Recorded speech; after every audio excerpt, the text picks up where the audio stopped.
Hello नमो बुद्धाय friends, मैं हिमांशु आपकी अपनी क्लास में स्वागत करता हूं। तो सबसे पहले मैं आज आपके लिए जो हिंदी पेडागोजी के कुछ खास क्वेश्चन लेकर आया हूं, ये जो आपके पिछले वर्ष आ चुके हैं, तो इनकी तैयारी के लिए। और सबसे खास बात यह है कि जो लोग मेरे चैनल पर नए हैं प्लीज़ उसको सब्सक्राइब कर दें और फिर उसके बाद क्वेश्चन स्टार्ट करते हैं। अच्छा, क्वेश्चन स्टार्ट करने से पहले मैं एक बात बता दूँ कि सबसे पहले आप लोग आंसर खुद देंगे, ठीक है, और फिर बाद में देखेंगे कि आप कितने आंसर सही निकल रहे हैं या नहीं निकल रहे हैं। चलिए स्टार्ट करते हैं। तो सबसे पहला फर्स्ट क्वेश्चन मैं लेकर आया हूँ कि बच्चे भाषा सीखने की क्षमता के साथ पैदा होते हैं, यह कथन किसका है? इनमें आपको चार ऑप्शन दिए गए हैं, वाइगोत्स्की है, पावलोव है, चॉम्स्की है, पियाजे। ये तो देखो, आपको मैं एक बात बता दूं कि ये शायद कथन किसी ने दिया था कि जो बच्चे के अंदर होती है वो जन्मजात ही भाषा सीखने की क्षमता होती है, या फिर वह जन्मजात ही पैदा होता है भाषा, ऐसा कुछ बोला था। तो तो मैं बता दूं कि जो हमारे चॉम्स्की हैं, चॉम्स्की भाई साहब हैं, इन्होंने बताया था कि बच्चा क्या होता है। इन्होंने एक अपनी बुक लिखी थी 1959, जो चॉम्स्की है, उन्होंने बताया कि अपने रिव्यू में, review of Skinner's verbal behaviour में इन्होंने बताया था कि बच्चों में भाषा क्षमता जन्मजात होती है। ठीक है, ये इन्होंने बताया था। चलिए अब अगले क्वेश्चन की तरफ बढ़ते हैं।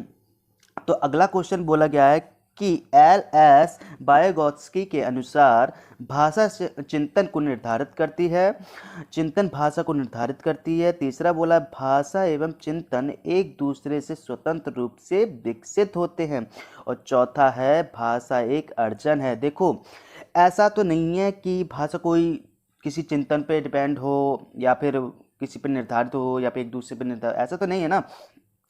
तो क्या है, मतलब एक भाषा क्या है, आप पढ़ते आए कि जो सीखते हैं उसको अर्जन कर लेते, तो बच्चा क्या करता है, जो भाषा है एक वो अर्जन क्षमता ही है। ठीक है, अर्जन क्षमता है, तो इसके हिसाब से जो आपका ऑप्शन है वो चौथा ऑप्शन हो जाएगा। चलिए अगले क्वेश्चन में चलते हैं कि बोल रहा है भाषा अर्जन है। भाषा अर्जन क्या है? सबसे पहला है शिक्षक की आवश्यक उपस्थिति की मांग करता है। दूसरा है भाषा की कक्षा में ही संभव है, सहज स्वाभाविक होता है, प्रयास पूर्ण होता है। अब ऐसा तो नहीं है कि भाषा, पहला ऑप्शन तो बिल्कुल ही गलत है। ठीक है, दूसरा ऑप्शन बोल रहा है ये कि भाषा की कक्षा में ही संभव है, ऐसा नहीं कि भाषा आप कक्षा में ही बोल सकते हैं। और तीसरा है प्रयासपूर्ण है। हाँ, कोई भाषा कुछ होती हैं जो आप मतलब क्या सीखते रहेंगे तो आ जाएगी, अभ्यास करते रहेंगे। लेकिन एक चीज़ बोली गई है, सहज एवं स्वभावपूर्ण है, यानी कि बच्चा क्या करता है कि जैसे बचपन से ही जिस माहौल में रहता है उसी में भाषा अर्जन या सीखता रहता है, उसी के हिसाब से चलता रहता है। तो तीसरा ऑप्शन आपके हिसाब से इसका बिल्कुल सही है। अगले क्वेश्चन की तरफ चलते हैं। तो बोल रहे हैं भाषा अर्जन और भाषा अधिगम में महत्वपूर्ण अंतर क्या है? देखो, मैंने आपको बताया था अर्जन क्या होता है, किसी चीज़ को प्राप्त कर लेना। अर्जन मैंने आपको क्या बताया था, अर्जन होता है किसी चीज़ को प्राप्त कर लेना, और अधिगम होता है कि हम किसी चीज़ के जो अभ्यास करते हैं या फिर लर्निंग सीखते हैं। तो ये दोनों में बहुत बड़ा डिफरेंस है, तो इसको ज़रा समझेंगे कि ये क्या है, ये क्या है। चलिए, तो पहला आपका इसमें बोला है कि भाषा का कठिनाई स्तर है। दूसरा बोल रहा है कि भाषा की पाठ्य पुस्तक है। तीसरा है भाषा सीखने सिखाने की पद्धति है, और चौथा है भाषा परिवेश की उपलब्धता है। तो आपका इसमें आंसर, तीसरा आपका आंसर बिल्कुल सही है। तीसरा आपके बारे में बिल्कुल सही बात कही गई है। आगे चलते हैं। आगे बोल रहे हैं कि सुलेखा जब तब बच्चों के साथ बातचीत करती है, वह बच्चों को बचाल बनाना चाहती है। बाचाल मन की बहुत बोलने वाला। ऐसा तो नहीं हो सकता कि नहीं, अगर हम बातचीत कर रहे हैं तो बच्चे को बहुत ज़्यादा बोलने वाला बोलेंगे, नहीं नहीं नहीं, ये बिल्कुल गलत है। आगे बोल रहा है सदैव बच्चों की परीक्षा ले रही है। ऐसा भी नहीं होगा कि बच्चे, कोई टीचर बच्चों की सदैव परीक्षा ही देता रहे, ये भी नहीं है। तीसरा है कि अपना समय नष्ट कर रही है, ये तो बिल्कुल ही गलत है। अगला ये बात बोले भाषा, बच्चों को भाषा अर्जन करने के लिए प्रवेश दे रही, हाँ ये वाला बिल्कुल सही है। तो इसका आंसर कौन सा हो जाएगा? चौथा, फोर्थ ऑप्शन हो जाएगा। आगे चलते हैं क्वेश्चन की तरफ। तो बोल रहा है सुमन बचपन से ही गुजराती बोल समझ लेती है, वह कभी विद्यालय नहीं जाती है। यह उदाहरण है, यह उदाहरण है किसका है? तो सबसे पहला इसमें ऑप्शन दिख रहा है, इसके लिए तो और तो कुछ सब बेकार ही है। सबसे पहले ही ऑप्शन आपको दिख रहा है कि भाषा अर्जन का ये उदाहरण है, साफ साफ भाषा अर्जन का उदाहरण है। चलिए अगली बात करते हैं। तो बोल रहा है कि प्लेटो का यह कथन है कि बच्चा बड़ों के बीच एक विदेशी की तरह रहता है, किस भाषिक सच्चाई की ओर संकेत करता है?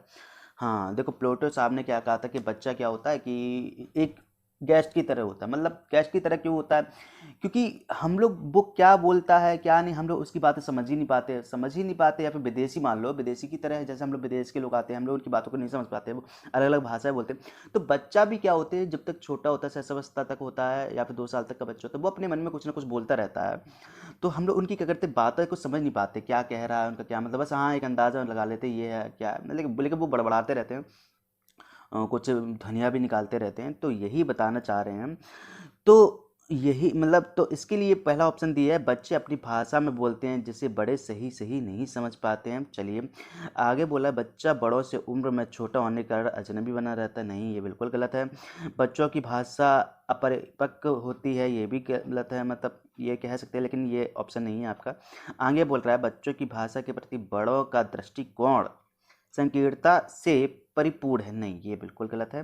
तो आपका जो ऑप्शन हो जाएगा, फर्स्ट ऑप्शन बिल्कुल सही है आपका, कि बच्चे अपनी भाषा में बोलते हैं जिसे बड़े सही सही नहीं समझ पाते हैं। चलिए चलिए अगले क्वेश्चन की तरफ बढ़ते हैं। तो बोल रहे हैं, चॉम्स्की के अनुसार किसके कारण बच्चे भाषा सीखते हैं? तो अभी आपको ये पता है, हम लोग बता ही रहे हैं तब से कि बच्चे किसके कारण, अर्जन के कारण, मतलब उनको अर्जन करने की क्षमता होती है, जिसके कारण बच्चे भाषा सीखते हैं और सफल होते हैं। तो इसका दूसरा ऑप्शन बिल्कुल सही है। आगे बात करते हैं कि अंतःवाक की संकल्पना किससे संबंधित है? ठीक है, ये भी हम आपको बता ही चुके हैं कि वाइगोत्स्की का जो बच्चे बड़बड़ाते रहते हैं, अपने अंदर ही अंदर बोलते रहते हैं। दो तरीके की मैंने बोला था, एक अंतर आत्मा की होती है और दूसरी होती सामाजिक, जो बच्चे के अंदर होती है। ठीक है, ये आपको पता होगा। तो इसका ऑप्शन जो है सेकंड ऑप्शन बिल्कुल सही है आपका, वाइगोत्स्की। चलिए अगले क्वेश्चन की तरफ बढ़ते हैं। बोल रहे हैं, भाषा और चिंतन में संबंध होता है। तो इसका ऑप्शन दिए, पूर्णतः सही है, दूसरा है आंशिक रूप से सही है, तो तीसरा है पूर्ण गलत है, व्यर्थ का है। देखो नीचे के 3 ऑप्शन तो बिल्कुल ही गलत हैं, ये तो हो ही नहीं सकता है। तो इसके लिए केवल फर्स्ट ऑप्शन ही बचता है, पूर्णतः सही है। ठीक है, चलिए अगले बात करते हैं कि भाषा अर्जन में बच्चे भाषा को, सबसे पहला बोला सहज और स्वाभाविक रूप से सीखते हैं। सही है। आगे बात करते हैं अभ्यास और यांत्रिकता से सीखते हैं। चलो आगे बात करता है स्वाभाविकता और प्रयासपूर्ण तरीके से सीखते हैं। आगे बात करता है सहजता और अभ्यास से सीखते हैं। हाँ, ये बिल्कुल बात सही है। क्यों? क्योंकि वो सीखने की बात करता है। अर्जन अर्जन कर मतलब उसने पा लिया है भाषा, तो कैसे सीखा होगा? किसी ऐसा तो नहीं कि बचपन से सीखा नहीं आया होगा, यानी कि उसने प्रयास किया होगा, अभ्यास किया होगा सहजता से लगातार, तभी उसका तो इस भाषा सीख पाया। तो इसका चौथा ऑप्शन बिल्कुल सही है। आगे बात करते हैं कि भाषा सीखने में सामाजिक अंतःक्रिया का महत्वपूर्ण स्थान है। यह कथन किसका है? मैं काफ़ी देर से आपको बताता चला आ रहा हूँ, तो इस बार आप खुद बताएंगे इसका आंसर कौन सा होगा। ठीक है, थर्ड ऑप्शन सही है आपका। आगे बात करते हैं कि बच्चे की भाषा समाज के साथ संपर्क का एक ही परिणाम है। यह विचार किसका है? फिर से वही बात बोल दी है उसने, तो आपको पता ही है इसका ऑप्शन क्या होगा, चौथा ऑप्शन होगा। चलिए आगे बात करते हैं कि भाषा अर्जन करने की स्थिति में बच्चे, ठीक है, भाषा अर्जन करने की स्थिति में बच्चे भाषिक नियमों को स्वाभाविक रूप से रटते हैं। ऐसा नहीं है। आगे बात करता है कि कभी कोई त्रुटि नहीं करते हैं। ये तो बिल्कुल ही गलत है।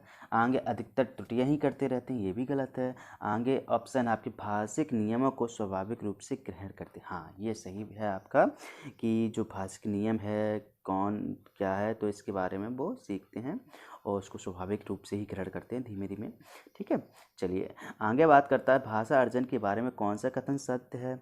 तो यह सहज होता है, यह परिवार में होता है, यह कठिन होता है, यह विद्यालय में नहीं। नीचे के तो बिल्कुल ही तीनों गलत हैं। इसके लिए आपका फर्स्ट ऑप्शन ही बिल्कुल सही है, कि भाषा हमेशा सहजपूर्ण ही होती है। और ये तो फिर उसके माध्यम है कि बच्चे परिवार में भी सीखता है और ये सब वगैरह, लेकिन सहजपूर्ण ही होती है, ये आपको पता है। चलिए अगले क्वेश्चन की तरफ चलते हैं। तो बोल रहा है कि भाषा शिक्षण में अनिवार्य है। भाषा शिक्षण में अनिवार्य है। पहला है मानक भाषा पर, दूसरा बोला है समग्रतावादी दृष्टिकोण, तीसरा है विशेष आवश्यकता वाले बच्चों के साथ भिन्न व्यवहार, और चौथा है वर्तनी संबंधी गृह कार्य। नहीं, ये तो गलत है, इसका आपका दूसरा सेकंड ऑप्शन को सही होगा। आगे चलते हैं कि उच्च प्राथमिक स्तर पर कहानी कविता पढ़ने के बाद यह जरूरी है कि बच्चे प्रश्नों के लिखित उत्तर दे सकें। ठीक है, आगे बोल रहा है उसे अपने शब्दों में दोहरा सकें। तीसरा है विपरीत भाव की कहानी या कविता लिख सकें, और चौथा है उन्हें अपने अनुभव संसार से जोड़ सकें। बिल्कुल, यानी कि आपका चौथा ऑप्शन बिल्कुल सही है, इसका राइट आंसर है। आगे चलते हैं, आगे बोल रहा है उच्च प्राथमिक स्तर पर भाषा का सर्वोपरि उद्देश्य है। तो ये आपको अब बोल रहा है सर्वोपरि उद्देश्य है। आगे सबसे पहला बोलता है विभिन्न साहित्यिक विधाओं का गहनतम ज्ञान प्राप्त करना।